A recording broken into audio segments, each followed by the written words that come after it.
Pregnancy రిపోర్ట్తో వచ్చిన రోహిణికి దిమ్మ తిరిగే షాక్ ఇచ్చిన ప్రభావతి. ఏంటి, నిజంగానే రోహిణి ప్రెగ్నెంటా?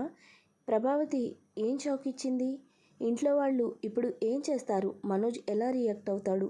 గుండె నిండా గుడిగంటలు సీరియల్ రాబోతున్నటువంటి ఎపిసోడ్స్లో అసలు ఏం జరగబోతోంది అనే విషయాలు టీవీలో కన్నా ముందుగా తెలుసుకోవాలి అనుకుంటున్నారా? అయితే వెంటనే ఛానల్ని సబ్స్క్రైబ్ చేసి పక్కనే ఉన్న బెల్ ఐకాన్పై ట్యాప్ చేయండి. అప్పుడే మేము పెట్టే ప్రతి వీడియో కూడా నోటిఫికేషన్ రూపంలో మీ వరకు వస్తుంది. వీడియోని లైక్ చేయడం, మీ ఫ్రెండ్స్ అండ్ ఫ్యామిలీ మెంబర్స్తో షేర్ చేసుకోవడం మాత్రం మర్చిపోవద్దండి. మీరిచ్చే ఒక్క లైక్ మాకెంతో సపోర్ట్ ఇంకా ఎంకరేజ్మెంట్గా ఉంటుంది. ఫ్రెండ్స్, దయచేసి ఛానల్ని సబ్స్క్రైబ్ చేసుకోండి. ప్రభావతి అయితే రోహిణిని ఎలాగైనా సరే వదిలించుకోవాలని మనోజ్కి తనకు విడాకులు ఇప్పించి మనోజ్కి చాలా గొప్ప సంబంధం తీసుకొచ్చి పెళ్లి చేయాలి అని చెప్పి ప్రయత్నాలు మొదలు పెడుతుంది. ఇక రోహిణి మాత్రం ఎలాగైనా సరే ఆ ఇంట్లో మళ్ళీ స్థానం దక్కించుకోవాలి. పెద్ద కోడలి స్థానం నాదే అవ్వాలి, ఆ ఇంటి హక్కులు నాకే రావాలి. వాళ్లే స్వయంగా నన్ను బొట్టు పెట్టి మరీ ఇంట్లోకి ఆహ్వానించాలి. ఏ చేతులతో అయితే మా అత్తయ్య నన్ను ఇంట్లో నుంచి గెంటేసిందో తనే స్వయంగా మళ్ళీ ఇంట్లోకి తీసుకెళ్లేలా చేయాలి అని చెప్పి రోహిణి బాగా ఆలోచిస్తూ ఉంటుంది. విద్య కానీ సుగుణమ్మ కానీ ఎంత చెప్పినా కూడా రోహిణి అస్సలు పట్టించుకోదు. తన ఆలోచన మార్చుకోదు. ఏం చేసినా సరే నేను ఆ ఇంటికి మళ్ళీ తిరిగి వెళ్తాను, వాళ్ళ ముందు నేనేంటో చూపిస్తాను అని రోహిణి విపరీతంగా ఆలోచిస్తూ తనకి ప్రెగ్నెన్సీ ఐడియా వస్తుంది. ఇప్పుడు నేను ప్రెగ్నెంట్ అని తెలిస్తే ఖచ్చితంగా వాళ్ళు నన్ను గౌరవంగా ఆ ఇంట్లోకి తీసుకువెళ్తారు కదా. నేను వెంటనే హాస్పిటల్కి వెళ్ళి ప్రెగ్నెన్సీ టెస్ట్ చేయించుకొని ఫేక్ రిపోర్ట్ అయినా సరే తీసుకోవాల్సిందే అని రోహిణి నిర్ణయించుకుంటుంది. ఇక తనకు తెలిసిన వాళ్ళు ఒకళ్ళు ఉంటే వాళ్ళ దగ్గరకు వెళ్ళి తన పరిస్థితి చెప్పి ఫేక్ ప్రెగ్నెన్సీ రిపోర్ట్ని తీసుకుంటుంది. ఇక ఆ రిపోర్ట్ని తీసుకొని ప్రభావతి ఇంటికి వెళ్తుంది. రోహిణి రావడంతో ప్రభావతి అయితే, ఏంటే నిన్ను గెంటేసినా కూడా మళ్ళీ ఇంట్లోకి రావడానికి ఎంత ధైర్యం? ఎందుకు వచ్చావే? ఏం చేయడానికి వచ్చావు? నువ్వు నా కొడుకుని ఇంకా వదలవా? నిన్ను ఇలానే ఊరకనే వదిలేస్తే నువ్వు ఇలానే చేస్తావు. నిన్ను పోలీసులకు పట్టించడమే కరెక్ట్ అని చెప్పి ప్రభావతి అయితే పోలీసులకు ఫోన్ చేస్తానని బెదిరిస్తుంది. అప్పుడే రోహిణి, ఆగండి అత్తయ్య, మీరు అలా చేయకండి. నేను కేవలం అబద్ధం చెప్పానంతే, ఇంకంతకు మించి ఏ తప్పు చేయలేదు. ఇప్పుడు నాతో పాటు ఈ ఇంటి వారసుని కూడా మీరు పోలీస్ స్టేషన్లో పెట్టాలి అనుకుంటున్నారా అని చెప్పి ప్రెగ్నెన్సీ రిపోర్ట్ తీసి ప్రభావతి చేతిలో పెడుతుంది. ప్రభావతి అయితే ఆ రిపోర్ట్ చూసి ఒక్కసారిగా షాక్ అవుతుంది. ఏంటి, నువ్వు నిజమే చెప్తున్నావా? నిజంగానే ప్రెగ్నెంట్గా ఉన్నావా? నా మనోజ్ బిడ్డకు తల్లివి కాబోతున్నావా అని చెప్పి ప్రభావతి అయితే కొంచెం ఆలోచనలో పడుతుంది. ఈ రోహిణి నిజమే చెప్తుందా? మళ్ళీ ఇది కూడా డ్రామానేనా? ఇటువంటి టైంలో సడన్గా ప్రెగ్నెంట్ అవ్వడం ఏంటి? ఇన్నాళ్ళుగా లేనిది ఇప్పుడే ఎలా వచ్చింది? ముందు దీన్ని నిజం బయట పెట్టాలి అని చెప్పి ప్రభావతి అయితే, సరే పద, నాకు తెలిసిన హాస్పిటల్ ఉంది, అక్కడికి వెళ్ళి టెస్ట్ చేయించుకుందు కానీ అప్పుడు నువ్వు చెప్పేది నిజమని నేను నమ్ముతాను. అప్పటి వరకు నువ్వు ఏం చెప్పినా కూడా నేను నమ్మను. ఆ తర్వాత ఏం చేయాలో ఆలోచిద్దాం అని చెప్పి ప్రభావతి అయితే రోహిణి చేయి పట్టుకొని పద హాస్పిటల్కి అని చెప్పి లాక్కెళ్తూ ఉంటుంది. శృతి, మీనా, అత్తయ్య కొంచెం ఆలోచించి చేద్దాము, వదలండి రోహిణిని, మనం తర్వాత మాట్లాడుకొని డిసైడ్ అవుదాము అని ఎంత చెప్పినా కూడా ప్రభావతి వినిపించుకోదు. రోహిణిని తీసుకొని హాస్పిటల్కి వెళ్తుంది. ఇంట్లో వాళ్ళందరూ కూడా వాళ్ళ వెనకే అక్కడికి వస్తారు. ఇక డాక్టర్ని పిలిచి తనకు ప్రెగ్నెన్సీ టెస్ట్ చేయండి, ఈ అమ్మాయి ప్రెగ్నెంట్ అవునా కాదా అనేది చెప్పండి అని చెప్పడంతో రోహిణి అయితే ఒక్కసారిగా షాక్ అవుతుంది. అత్తయ్య, అది ఇప్పుడు ఎందుకు ఇదంతా? అదే నేను చెప్తున్నాను కదా, నేను ఆల్రెడీ టెస్ట్ చేయించుకున్నాను కదా, రిపోర్ట్ కూడా మీ చేతుల్లోనే ఉంది కదా, ఎందుకు ఇలా చేస్తున్నారు? నా మాట ఎందుకు నమ్మడం లేదు? నేను అబద్ధం చెప్పింది నా ఫ్యామిలీ విషయంలోనే తప్ప ఇంకా ఏ విషయంలోనూ కాదు. దయచేసి నన్ను అర్థం చేసుకోండి, ఇలా చేయొద్దు అని చెప్పి రోహిణి దండం పెట్టి బతిమలాడుకుంటూ ఉంటుంది. అయ్యో, నేను ఒకటి అనుకొని ఒకటి చేస్తే ఇప్పుడు మరొకటి జరుగుతుంది, ఇప్పుడు నేనేం చేయాలి అని చెప్పి రోహిణికి ఏ ఆలోచన రాక చాలా టెన్షన్ పడిపోతూ ఉంటుంది. నేను ఎన్ని అబద్ధాలు చెప్పాను, ఇప్పుడేమో ఇంత మంచి ప్లాన్ వేస్తే మా అత్తయ్య దీన్ని కూడా చెడగొట్టేస్తుంది. ఇప్పుడు నేను ఆల్రెడీ ఒకసారి తల్లయ్యానని డాక్టర్ చెప్తే నా పరిస్థితి ఏంటి?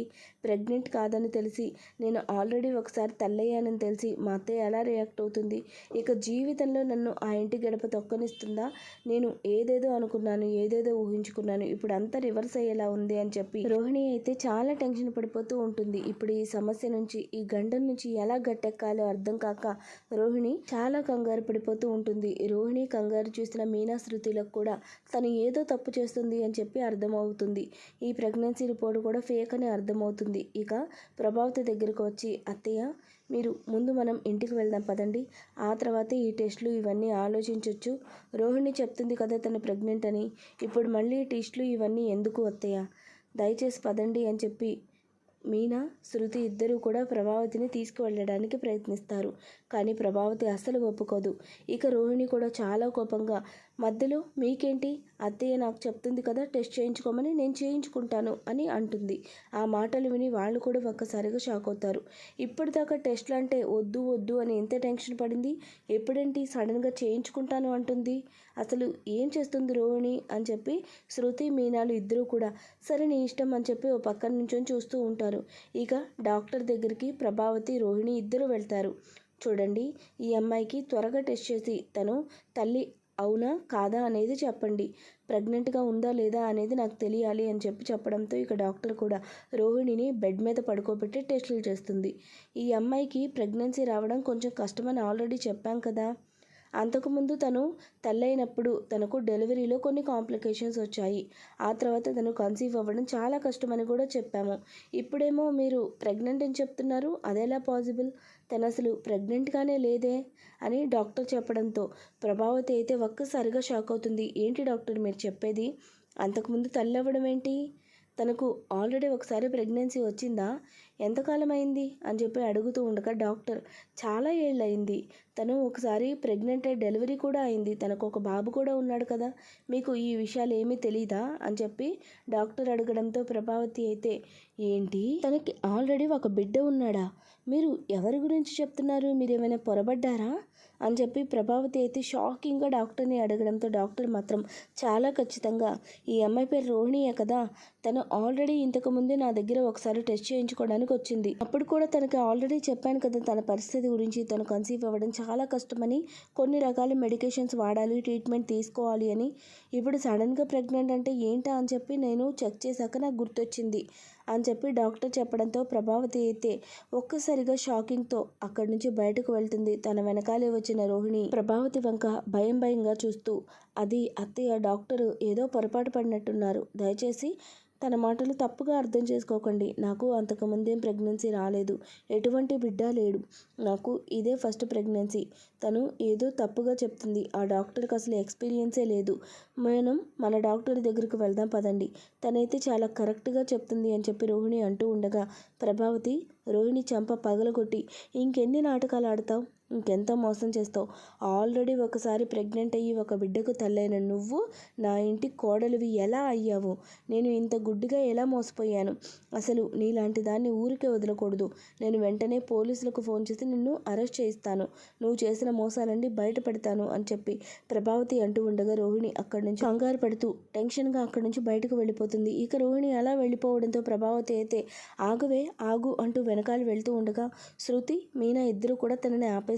ఏంటత్తయ్య అసలు ఏం జరిగింది, ఒకసారి తల్లయింది బిడ్డుంది అంటున్నారు, అదంతా నిజమేనా అని చెప్పి శృతి అడగడంతో దానికి ప్రభావతి డాక్టర్ చెక్ చేసి అదే చెప్పింది, తనకు ఆల్రెడీ ఇంతకుముందే ఒక డెలివరీ అయిందని, ఒక బిడ్డ కూడా ఉన్నాడని, ఇప్పుడు ఈ రోహిణి ఏమో ఇలా పారిపోయింది అంటే ఏదో ఉంది, మనం దీని గురించి కనుక్కొని తన నిజస్వరూపం బయట పెట్టాలి అని ప్రభావతి నిర్ణయించుకుంటుంది. ఈ విధంగా గుండె నిండా గుడిగంటలు సీరియల్ రాబోతున్నటువంటి ఎపిసోడ్స్లో జరగబోతుందండి. వీడియో నచ్చినట్లయితే తప్పకుండా లైక్ చేయండి, ఛానల్ని సబ్స్క్రైబ్ చేసుకోండి. Thanks for watching friends.